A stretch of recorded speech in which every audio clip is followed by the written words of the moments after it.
예배 자리에 나와 보니 우리 이밀재 장로님 자리가 유독 커 보입니다. 우리 너무나 존경하고 사랑했던 우리 고 이밀재 장로님, 지난주에 하나님의 부르심을 받아 우리 모든 성도님들의 기도와 또 협조 가운데 은혜롭게 장례를 잘 마쳤습니다. 수고하시고 또 함께 해주신 성도님들께 진심으로 감사의 말씀을 드립니다. 우리 이밀재 장로님의 빈자리를 보니 또 이 자리에 나와 함께 예배하는 여러분들 한 분 한 분이 참으로 이렇게 귀하고 소중할 수가 없습니다. 오늘 우리 한장현 집사님도 참 오랜만에 오셨는데 아주 제일 연세도 많으신데 그 먼 거리에 이렇게 오셔서 예배를 드리시고, 또 우리 김정태 집사님 참 바쁘신데도 오셔서 또 이렇게 늘 예배 잘 드려주시고, 우리 김 집사님 앞으로 한 서울시장까지는 하셔야죠. 앞으로 귀하게 쓰임 받으실 것이고, 또 우리 이승기 원사님, 또 우리 어르신 가운데 제일 연세 많으신데 이렇게 와 계시고, 이 집사님 아들들도 오랜만에 오셨고, 우리 또 신랑 신부, 또 몸이 좀 아프셔서 걱정했는데 나오셔서 또 찬양대도 서시고, 참 너무나 귀합니다. 저 위에도 결혼한 지 좀 되었지만 또 새 생명 주셔서 우리 임신한 새댁도 나오셨고, 하여튼 이 자리에 오신 여러분들 하나님께서 크게 복되게 하시고 하나님께서 은혜 주실 줄로 믿습니다. 우리 옆에 계신 분들이 내 옆에 앉아주신 것만 해도 얼마나 감사합니까? 우리 감사합니다. 인사 한번 나누겠습니다. 감사합니다. 감사합니다. 이밀재 장로님께서 유독 한 몇 달 전부터 이렇게 저한테 오셔서 하시는 말씀이, 목사님, 하나님 나라에 갈 때가 된 것 같습니다. 이런 말씀을 하셨어요. 아유, 장로님, 무슨 말씀을 그렇게 하십니까? 오래오래 건강하게 사셔야죠. 아유, 목사님, 하나님 부르시면 가야죠. 뭐 사나 죽으나 우리 하나님 부르시면 가야죠. 그렇게 말씀을 하셨습니다. 이렇게 장로님께서 떠나고 보니까 장로님께서는 마지막 날이, 마지막 때가 가까이 왔음을 알고 계셨던 게 아닌가, 그런 생각을 하게 됩니다. 장로님께서는 마지막 때를 멀지 않았음을 아시고 또 기도로 잘 준비하시고 하나님의 부르심에 순종해서 지금은 천국 잔치에, 천국에 가 계신 줄로 믿습니다. 문제는 이제 우리 남은 자들이죠. 남은 우리들, 우리 모두도 언젠가는 마지막 때가 찾아옵니다. 그 마지막 때가 주님 다시 오시는 그날이 될런지 아니면 내가 주님 앞에 서게 될런지, 우리 인생의 마지막 때는 분명히 찾아오고, 히브리서 9장 27절에 말씀하시는 것처럼 사람의 죽음 마지막은 하나님께서 정해놓으신 것이라고 말씀하셨습니다. 창세기에도 아담과 하와를 통해서 하나님께서 너희들은 흙에서 왔으니 흙으로 돌아갈지라 이렇게 말씀을 하십니다. 하나님께서 우리의 마지막은 다 정해놓으신 것이고, 우리에게 생명을 주시는 그 순간부터 우리는 늘 마지막을 향해서 가까이 나아가고 있는 것입니다. 개인의 종말도, 개인의 삶도 마지막을 향해서 하루하루 가고 있는 것이고, 또 주님 다시 오시는 그날도 우리가 알지는 못하지만 주님께서 반드시 오시겠다고 하신 그날이 어제보다는 오늘이 가까워지고 점점 가까워지고 있다는 것입니다. 그러면 우리가 이 마지막 때가 가까이 오고 있는데 우리 그 마지막 때를 어떻게 준비하고 있는가 생각하지 않을 수가 없는 것입니다. 그 마지막 때에 하나님의 말씀은 그냥 마지막에 되면 모든 것이 끝난다 그렇게 말씀하시는 것이 아니라, 마지막 때는 반드시 심판이 있을 것이다.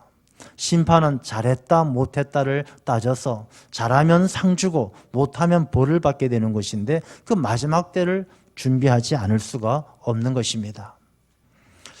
철학자 가운데 바룩 스피노자라는 분이 계시죠. 우리가 잘 알고 있는 것처럼 지구의 종말이 온다 할지라도 오늘 나는 한 그루의 나무를 심겠다, 사과나무를 심겠다.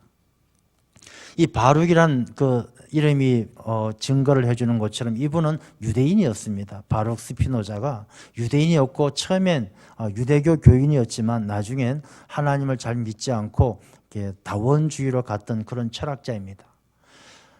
내일 지구의 종말이 온다 할지라도 한 그루의 사과나무를 심겠다라는 이 말은 내일 어떤 일이 일어나더라도 오늘 최선을 다해서 살겠다라는 그런 좋은 의미로 많은 사람들에게 지금도 회자되고 있습니다.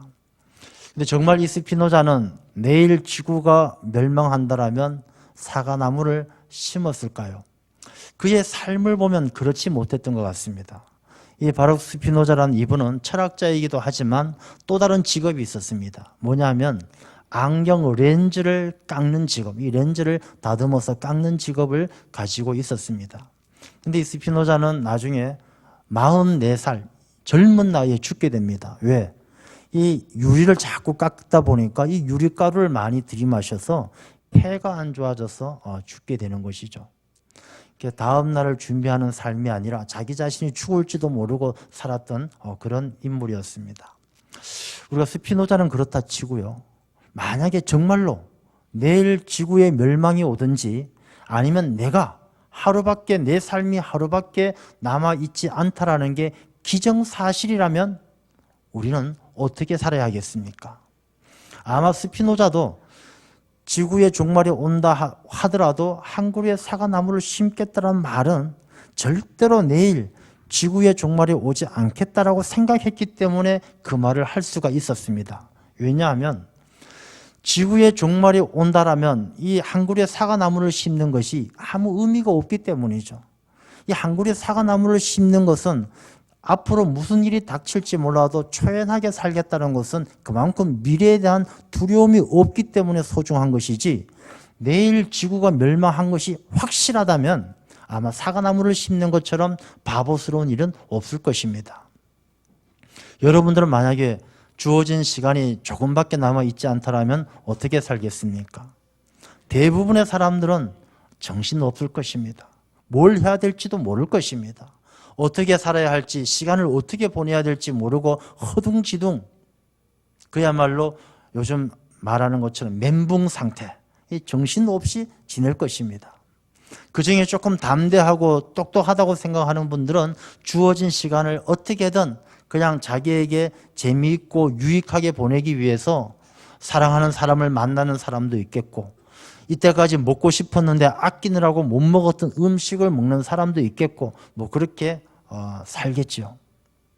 그렇지만 그것은 별 의미가 없을 것입니다. 짧은 순간에 확 지나가 버리면.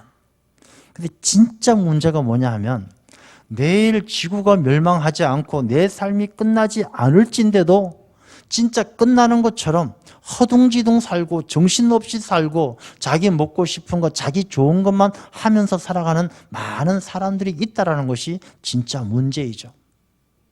우리가 살아가면서 마치 지구가 곧 망할 것처럼 허둥지둥 살아가는 사람들이 많이 있다는 것입니다. 오늘 이 본문의 말씀은 우리 그리스도인들이 다가오는 마지막 때를 어떻게 준비해야 되는가를 우리에게 말씀해 주고 있는 것입니다. 둠스데이 프리패스라는 그런 사람들이 있습니다. 이거 영어인데 그냥 지구 종말을 준비하는 사람들. 미국이나 유럽 쪽에 이런 사람들이 많이 있는데, 이런 사람들은 지구가 핵전쟁이 일어나서 멸망하고 해성이 충돌해서 멸망할 것 같아서 땅속 깊은 곳을 파서 벙커를 만들고 거기에다 물을 저장을 하고 식량을 저장하고 총과 탄약을 준비해서 그 지구의 마지막 날을 준비해서 생존하기 위해서 준비하는 사람들을 말하는 것입니다. 땅속 깊은 곳에 숨어 있으면 정말로 마지막 때를 피할 수 있겠습니까?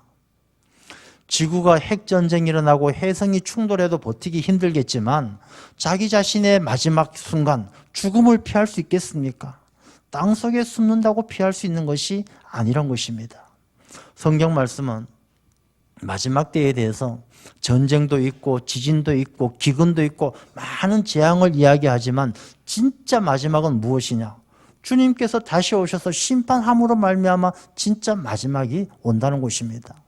주님께서 다시 오셔서 심판하시거나 아니면 내가 주님의 부르심에 순종해서 주님 앞에 서거나, 마지막 때는 주님 앞에 서는 것으로 마지막 때가 찾아온다는 것입니다. 그 주님 앞에 서는 그 순간을, 마지막 순간을 우리가 어떻게 준비하는 것이 진짜 그리스도인의 삶이냐라는 것을 말씀해 주고 있는 것입니다. 그 마지막 때를 준비하는 오늘 본문의 말씀은 첫 번째 우리에게 권면하는 것이 너희는 정신을 차리고 근신하여 기도하라, 이렇게 말씀을 하십니다. 이 베드로전서는 베드로가 기록을 했죠. 이 베드로는 정신 차리지 못하고 근신하지 못하고 기도하지 못해서 마지막 때에 얼마나 큰 낭패를 당했는지 삶으로 체험한 사람이 베드로예요. 베드로는 예수님을 잘 따랐죠. 예수님의 제자입니다. 그런데 예수님께서 잡혀가시던 그날 밤, 자기에게 마지막과 같은 그 순간에 이 베드로는 예수님을 위해 목숨을 걸고 예수님을 위해 자기가 모든 것을 걸었던 베드로였지만 마지막 순간에 예수님을 모른다라고 부인하죠. 나 예수님 모릅니다. 저주하면서 예수 그 인간 저는 모릅니다. 3번이나 부인했던 것입니다. 닭 울음소리가 날 때에 예수님께서 베드로를 쳐다보시죠. 베드로와 예수님의 눈이 딱 마주칠 때 이 베드로가 자기가 주님을 모르고 주님을 모르겠다고 했던 그 부인했던 것이 그렇게 후회스럽고 회개가 되고 마음 아파서 대성통곡했던 그 일이 베드로에게 있었던 것입니다. 이 베드로는 그 체험적인 신앙을 통해서 우리에게 말씀하고 있는 거예요. 마지막 때 주님께서 오실 때 주님 앞에 서게 될 때에 우리가 주님을 모른다라고 부인할까 봐 그 부인하지 않기 위해서는 우리가 정신 차리고 근신하여 깨어 기도해야 된다는 것입니다. 베드로는 자기가 주님을 3번이나 모르겠다라고 부인한 이유가 뭘까 고민해 보니까 그날 밤 자기 자신에게 주님께서 말씀하셨죠. 시험에 들지 않게 깨어 기도하라. 자기가 기도하지 못했기 때문에 이 마귀의 꾀임에 시험에 넘어가서 주님을 부인했다는 것을 깨달아 아는 것이죠. 예수님께서 마음은 원이로되 육신이 약하도다. 마음은 있지만 육신이 약해서 피곤하고 힘들어서 깨어 기도하지 못하고 정신 차리지 못했던 그 기도하지 못했던 자기의 삶이 너무나 돌아볼 때에 후회스럽고 다시는 그런 잘못을 반복하지 않기 위해서 그리스도인들에게 정신 차리고 근신하여 기도하라 권면을 하는 것입니다. 그래야 마지막 때 주님 앞에 서게 될 때에 우리가 주님을 모른다라고 부인하는 것이 아니라 주는 그리스도시요 살아계신 하나님의 아들이십니다. 우리의 신앙을 고백할 수 있기 때문이라는 것입니다. 자, 그러면 정신 차린다는 게 무엇입니까? 정신 차린다는 것. 정신 차린다는 것은 군대 가면 얼차려 그럽니다. 얼차려. 얼이란 것은 정신이죠. 군대에서 기합을 줍니다. 엎드려 버쳐. 앞으로 누워, 뒤로 누워, 옆으로 굴러 기합을 주죠. 그걸 군대에선 얼차려라고 합니다. 얼차려를 왜 주느냐? 사격 훈련이라든지 아주 위험한 훈련을 앞두고 정신을 집중하기 위해서, 정신 차리게 하기 위해서 얼차려를 주는 것이죠. 성경 말씀을 보게 되면 말세 때가 되면은 믿는 자들이 핍박당하고 고난당한다라고 이야기를 합니다. 왜 믿는 자들이 마지막 때가 되면 핍박당하고 고난당하고 어려움을 당하느냐? 정신 차리게 하기 위해서라는 것입니다. 여러분, 우리 인생 가운데 힘들고 어려운 일을 만나면요, 정신 차리셔야 돼요. 내가 육신이 아프면 정신 차리셔야 되는 것입니다. 내 하는 일이 잘 안 되면 정신 차리셔야 되는 것입니다. 우리가 정신 못 차리고 힘들고 피곤해서 아이고 사는 게 바빠서, 내가 사는 게 피곤해서 기도하지 않고 주님 찾지 않고 그렇게 살다 보면 마지막 때에 주님 앞에 서게 되면 주님이 누구시죠? 나는 그런 사람 알지도 못합니다. 주님을 알지도 못합니다. 주님을 부인하게 된다는 것입니다. 여러분, 우리도 언제 어느 순간 마지막 주님 앞에 서게 될지 모릅니다. 그때 주님을 부인하지 않기 위해서는 내 육신의 피곤함, 내 육신의 곤고함 때문에 잠들 것이 아니라 정신 바짝 차리고 기도해야 될 줄로 믿습니다. 근신하라는 것은요, 우리의 마음을 자꾸 잡다한 것에 빼앗기지 말라는 것입니다. 마음을 집중하라는 것이죠. 여러분, 기도라는 것은 마음을 집중해서 기도하는 것입니다. 두 마음을 품고 기도하면 하나님께서 그 기도에 아무것도 응답하지 않으십니다. 의심하는 기도, 두 마음을 품는 기도는 마귀가 늘 함께하는 것입니다. 믿을까 말까? 하나님이 내 기도 응답해 주실까? 안 해주실까? 잘 될까? 말까? 이 두 마음을 가지고 있으면 절대로 우리가 하나님께서 내 기도에 응답하시는 놀라운 체험을 할 수가 없습니다. 두 마음을 가지고 있는 것, 그것은 바로 이미 마귀가 함께하고 있다는 증거입니다. 근신하라는 말은요, 이렇게 두 마음을 가지지 말고 마음을 빼앗기지 말고 하나님에게 집중하라는 것입니다. 우리가 정신이 맑아야 되는 것이죠. 똑같은 차를 운전해도 운전하는 사람이 맑은 정신으로 운전하는 사람하고 음주운전하는 것하고는 다른 것이죠. 제가 아주 어린 시절에 20대 초반에 우연찮게 친구들하고 같이 있다가 저는 술을 하지는 않습니다만 이 음주한 친구가 차가 한 대 있었는데 그 차를 운전한다라고 해서 한번 타본 적이 있습니다. 그때는 진짜 위험한지 모르고 탔는데 타보니까 이 친구가 이야기하는 거야. 내가 운전 잘하지. 잘하는 게 아니라 차가 춤을 추는 거예요. 이쪽 차선 갔다 이쪽 차선 갔다 널뛰기 하듯이 왔다 갔다 하고 불안해서 죽을 지경인데 운전하는 사람은 몰라요. 술 취한 사람은 몰라요. 오늘 아침에도 뉴스를 잠깐 보니까 음주운전한 사람이 다른 차 받고 막 도망치고 그런 기사가 나오던데, 이 음주운전하면 자기가 운전 잘하는 줄 알고 다른 사람이 자기가 박아놓고도 딴 사람이 와서 박은 줄 알고 분간을 못하는 것이죠. 이 음주운전을 하게 되면 자기만 위험한 것이 아니라 다른 사람들까지 곤경에 빠뜨리는 것입니다. 여러분의 이 마지막 때를 살아가는 그리스도인들이 정말로 근신하여 마음을 하나님께 집중해서 기도하지 않으면 우리가 가야 할 길을 가지 못한다는 것입니다. 오늘 많은 사람들이 길을 잃어버리고 좌로 갔다가 우로 갔다가 차선을 넘어서 믿는 것 같다가 믿지 않는 것 같다가 잘하는 것 같다가 못하는 것 같다가 왔다 갔다 하는 이유가 무엇입니까? 우리의 마음이 하나님에게 집중되지 않기 때문에, 예수 그리스도 십자가 위에 주님을 바라보고 주님을 푯대로 삼아야 되는데 우리의 푯대가 주님이었다가 세상의 성공이었다가 왔다 갔다 하는 것입니다. 우리의 이 마지막 때를 살아가는 우리의 마음이 하나님에게 집중되고 십자가의 주님만 바라보며 기도하는 삶을 살아야 할 줄로 믿습니다. 우리가 이렇게 정신 차리고 근신하여 기도해야 우리가 주님 앞에 서게 될 때 주님, 나의 주님, 이렇게 고백할 수 있는 것이지, 우리가 정신 차리지 못하고 근신하지 못하고 기도하지 못하면 베드로가 그러했던 것처럼 주님을 부인하게 되는 것입니다. 우리가 늘 깨어 기도함으로 주님 앞에 서게 되는 그날 주님이 나의 구주이심을 고백할 수 있는 우리들이 되어야 할 줄로 믿습니다. 또한 이 베드로는 말씀을 통해 마지막 때에 뜨겁게 서로 사랑할지니 사랑은 허다한 죄를 덮는다, 이렇게 말씀하십니다. 베드로는 예수님의 그 뜨거운 사랑을 체험했어요. 베드로가 예수님을 모른다라고 부인하고 나서 통곡을 했습니다. 내가 왜 그랬을까 통곡을 했어요. 이제 다시는 예수님을 볼 면목이 없어요. 예수님은 십자가 위에서 죽으셨고 자기 자신은 예수님을 볼 면목이 없어서 저 갈릴리 바다에 가서 고기 잡고 있었습니다.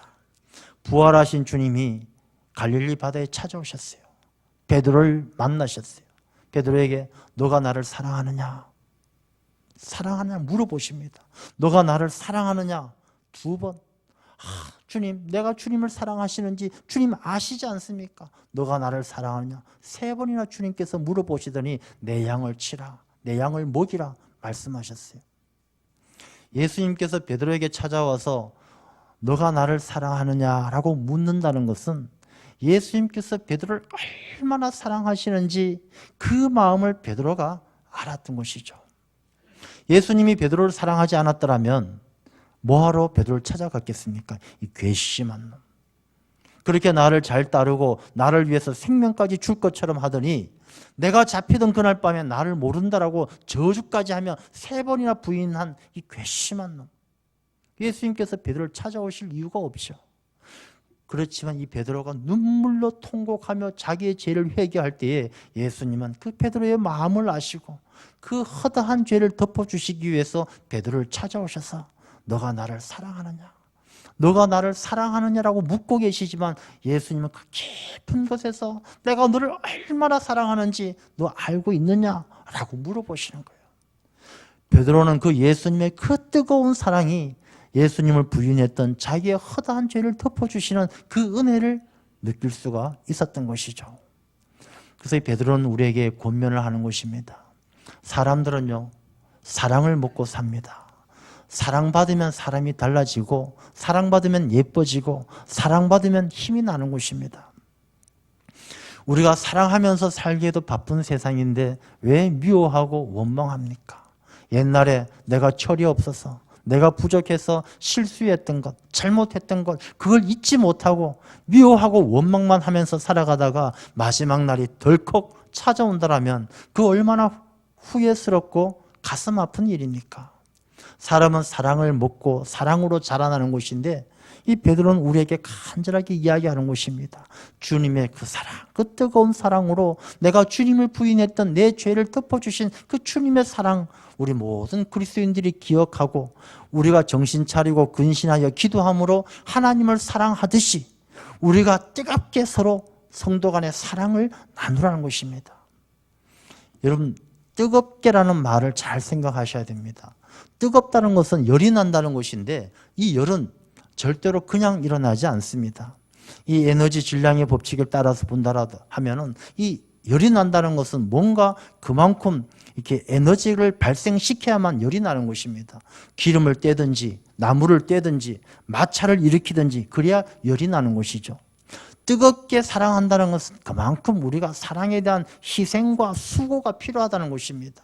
그냥 말로만 사랑해가 아니라 수고하고 애쓰고 노력하고 정말로 내가 헌신함으로 그렇게 열을 내는 뜨겁게 서로 사랑하라는 것입니다. 그 사랑이 허다한 죄를 덮는다.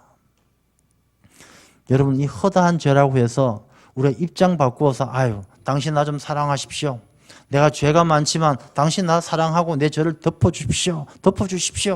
이렇게 생각한다면 이 말씀을 잘못 이해하고 있는 것입니다. 이 허다한 죄라는 것도요, 베드로가 이 예수님을 부인했던 자기의 죄를 통곡하고 회개했을 때 예수님께서 찾아오셔서 그를 덮어주신 거예요. 똑같이 가룟 유다도, 예수님을 팔아먹은 가룟 유다도 똑같이 죄를 저질렀는데 그 죄는 왜 안 덮어주셨느냐? 가룟 유다는 자기의 죄를, 자기가 예수님을 판 것에 대해서 후회해서 자책감에 목을 매 죽을지언정 예수님께 통곡하고 예수님의 사랑을 간절히 소망하는 그런 회개하는 영이 없었다는 것입니다. 이 말씀은 우리가 마지막 때에 정말로 뜨겁게 내가 수고하고 애써서 사랑하고 또한 우리의 죄를 누군가에게 잘못한 것이 있다면 내가 용서를 구하고 내가 회개하는 마음으로 성도들의 사랑이 회복되어져야 한다는 것을 말씀하는 것입니다. 여러분, 우리에게 주어진 날들이 많지 않습니다. 우리가 미워하고 원망했던 일을 다 덮을 수 있는 뜨거운 사랑, 그리고 그 사랑 앞에 내 죄를 회개하고 돌이켜 내가 용서를 구하는 우리들이 되어야 할 줄로 믿습니다. 그게 마지막 때를 살아가는 그리스도인들의 지혜라는 것입니다. 그 다음에 베드로는 우리에게 권면하는 것이 대접하기를 원망 없이 하고, 이 대접하는데 무슨 원망 없이 어떻게 대접하느냐, 이 말이 참 이해하기 어렵습니다. 근데 대접하는데 원망 없이 한다는 것은 무슨 말씀이냐 하면, 이 대접이라는 것이요, 다른 사람에게 밥 한 그릇 사주고 옷 한 벌 사주는 것이 대접이 아니에요. 상대방을 인정해주고 존중해주고 높여주는 것이 대접이죠. 근데 이 대접할 때 원망 없이 하라는 것은 우리가 남을 높여주고 인정해줄 때, 이 사람은 왜 나를 안 알아주지? 나는 이 사람을 인정해주고 높여주는데 이 사람은 왜 나를 인정 안 해주지? 나는 이 사람에게 맛있는 음식을 대접하는데 이 사람은 나한테 밥 한 끼 안 사네. 이런 마음으로 대접하지 말라는 것입니다. 대접할 때는 아낌없이, 원망 없이, 아낌없이 주라는 것입니다. 그래서 주는 것이 받는 것보다 복되다는 것이죠. 이 성경 말씀에 대접을 받으려면 먼저 대접하라 이렇게 이야기합니다. 여러분, 이 대접 받으려면 먼저 대접하라는 것이 내가 밥 한 그릇 얻어 먹으려면 남들에게 밥 한 그릇 사라 이렇게 이해한다라면 그야말로 유치원적인 그런 발상이라는 것입니다. 대접을 받으려면 우리가 이 세상 가운데 우리가 살아가면서 가장 좋은 대접은 누구한테 대접받는 것입니까? 주님에게 대접받는 거예요. 마태복음 25장에 있는 것처럼 종들에게 주인이 와서 착하고 충성된 종아, 주님이 인정해주고 주님이 높여주는 게 그게 최고의 대접 아니겠습니까? 우리가 주님께서 나를 인정해 주시고 나를 귀하게 여기시고 착하고 충성된 종아, 천국 잔치에 불러주는, 주인의 잔치에 불러주는 그런 대접을 받으려면 우리 이 땅에서 아낌없이 원망 없이 대접 안 해준다고 원망하지 말고, 내 욕심에 채워지지 않는다고 불평하지 말고 아낌없이 주는 그런 대접을 하라는 것입니다. 여러분, 우리가 가족들에게도 마찬가지입니다. 부부간에도요, 이 남편이 나한테 잘해줘야 되는데 라는 생각 가지고 남편을 섬기면 늘 불평불만이 떠나지 않습니다. 아내에게도 아내가 나를 잘 섬겨주고 아침밥 대접 잘해주고 그래야 되는데 라고 생각하면서 아내를 잘해주면요, 늘 만족함이 없습니다. 우리가 부부 간에도 가족 간에도 성도들 간에도 남을 세워주고 인정하고 존중해 주는 일에 내 욕심 다 내려놓고 우리가 더 이상 바라는 것 없이 그런 마음으로 대접할 때 우리의 마음에 원망이 생기지 않는 것입니다.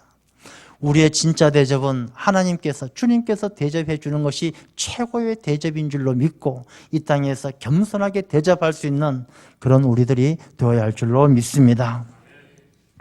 우리가 그런 대접을 잘하게 되면 하나님께서 우리를 높여주셔요. 착하고 충성된 종아 높여주셔요. 근데 자기가 대접받으려고 하면은 나중에 주인께서, 하나님께서 우리를 대접 안 해주셔요. 한 달란트 받은 종처럼 주인에게 이러쿵저러쿵 말만 앞세우다 보면 슬피 울면서 이를 갈도록 어둠 속에 내쫓기고 마는 것입니다. 우리가 주님께서 나에게 상 주시고 주님께서 나를 인정해 주시는 하나님 나라에서 대접받는 삶을 살아가는, 이 땅에서 대접하는 삶을 살아야 될 줄로 믿습니다. 이제 이렇게 살아가는 모습을 통해서 10절 말씀을 보게 되면 각각 은사를 받은 대로 하나님의 여러 가지 은혜를 맡은 선한 청지기 같이 서로 봉사하라. 이 선한 청지기 같이 봉사하라, 이 말씀은 그 마지막 때에 우리가 이렇게 잘 준비하면 그걸로 끝나는 게 아니라 하나님께서 반드시 셈을 하신다는 거예요. 주님께서 반드시 결산을 보신다는 것입니다. 이 선한 청지기, 청지기는 종이죠, 종. 이 종인데 이 종과 주인은 결산할 때가 오는 것이죠. 이 선한 청지기, 청지기는 어떤 존재냐 하면 자기가 가지고 있는 소유는 없어요. 말씀처럼 우리가 은사를 받은 대로, 은혜를 맡은 대로, 그 은사와 은혜를 다 하나님께서, 주인께서 우리에게 맡겨주셨어요. 이것을 주인의 뜻을 따라서 주인을 기쁘게 잘 사용하는 것이 선한 청지기예요. 우리 모두가 다 마찬가지겠지만 이 땅에 올 때 다 빈손으로 오셨잖아요. 뭐 여러분들 차 타고 오신 분 누가 있고 좋은 옷 입고 오신 분 누가 있어요? 다 빈손으로 왔다가 가실 때도 다 빈손으로 가잖아요. 우리가 이 세상에서 누리는 거 다 받은 은혜고 받은 은사이지 내 것이 뭐가 있겠습니까? 이 받은 은사와 받은 은혜를 가지고, 맡은 은혜를 가지고 선한 청지기처럼 하나님을 잘 섬기고 하나님을 기쁘게 해야 마지막 결산할 때에 우리가 칭찬받는다는 것입니다. 그러면 하나님이 기뻐하시는, 우리가 하나님께 어떻게 봉사해야 되느냐? 이 봉사는 도대체 무엇이냐? 고린도전서의 말씀을 보게 되면 하나님께서 우리에게 주신 모든 은사와 은혜는 교회의 덕을 세우는 데 써라라고 말씀하십니다. 교회의 덕. 여러분, 교회가 무엇입니까? 교회는 교회의 머리가 예수님이고 이 교회는 주님의 몸이에요.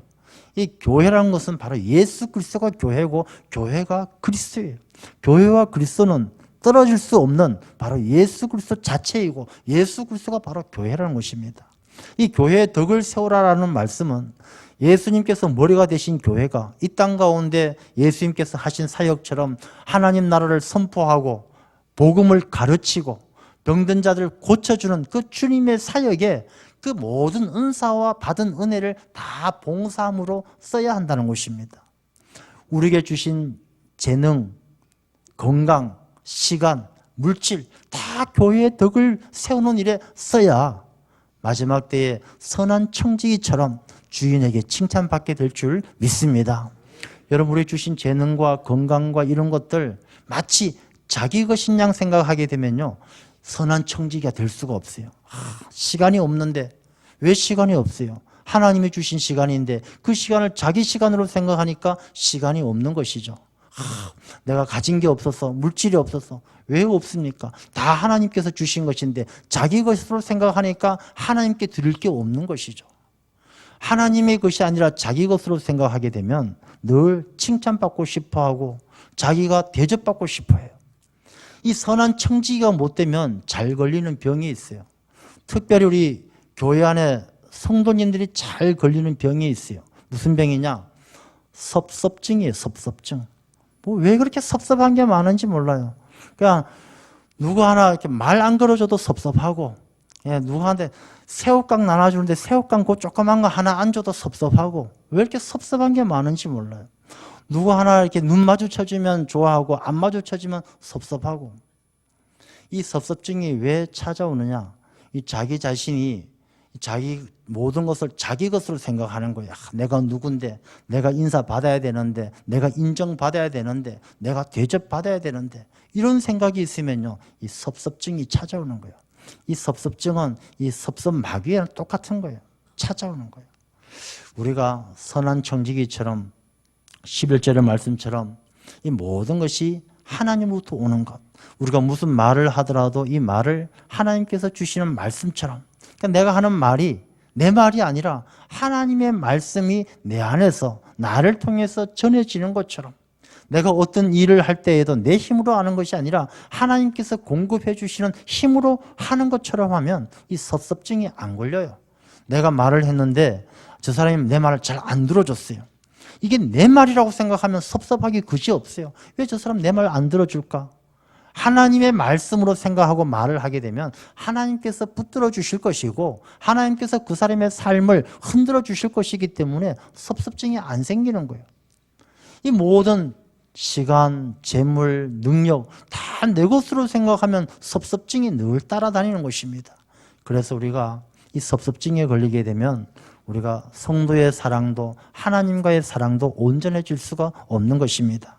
그래서 우리가 선한 청지기처럼 봉사할 때에 내 힘, 내 능력이 아니라 하나님이 주시는 말씀, 하나님께서 공급해 주시는 힘으로 감당하듯이 봉사하고 섬기면서 살아갈 때에 그 일이 교회의 덕을 세우고, 이 교회의 덕을 세우는 사람들 하나님께서 마지막 그날에 우리가 주님 앞에 서게 될 때 주님께서 착하고 충성된 종아 칭찬하시면서 천국의 문을 활짝 열어주실 줄로 믿습니다. 우리 모두가 마지막 때를 향해서 살아간다는 사실을 잊지 말고 우리가 늘 정신 차리고 근신하며 기도하고 뜨겁게 사랑함으로써 우리가 회개를 구하고 용서를 구하는 자들의 허물을 덮어가고, 또 우리가 하나님의 말씀, 하나님께서 공급해 주시는 힘으로 하는 것 같이 선한 청지기가 되어 하나님을 잘 섬김으로 마지막 때에 우리가 찬송하며 기뻐하며 천국 가서 우리 모두가 하나님을 찬양하는 복되고 귀한 삶이 되시기를 주님의 이름으로 축원합니다.